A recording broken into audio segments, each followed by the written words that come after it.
Les éditions de 1872. L'interprétation de la personnalité.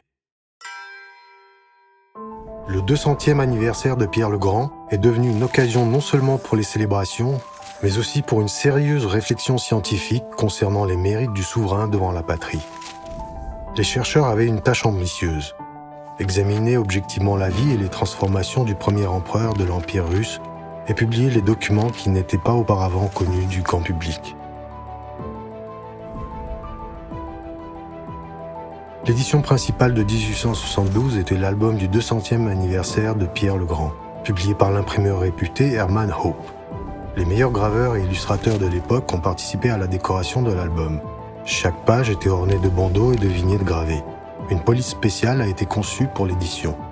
Les essais sur la vie de Pierre le Grand ont été rédigés par les historiens réputés Pierre Nikolaevitch Petrov et Sergueï Nikolaevitch Choubinsky.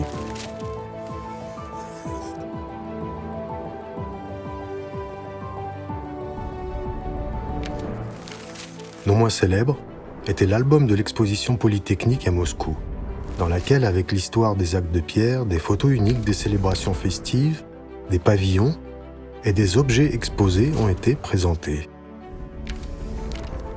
Nous connaissons des dizaines de publications de l'époque qui réunissent des matériaux divers: études de l'iconographie de Pierre le Grand, lettres et décrets, médailles émises à l'époque de Pierre, recueils d'œuvres littéraires consacrées au souverain, catalogue d'œuvres étrangères portant sur la Russie. Particulièrement, il faut mentionner de nombreuses descriptions de la vie de l'empereur.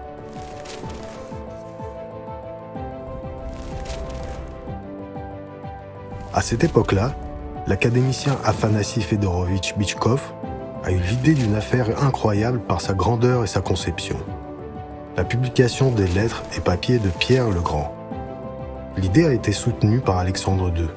Les textes du tsar réformateur ont été recherchés non seulement dans l'Empire russe, mais aussi à l'étranger.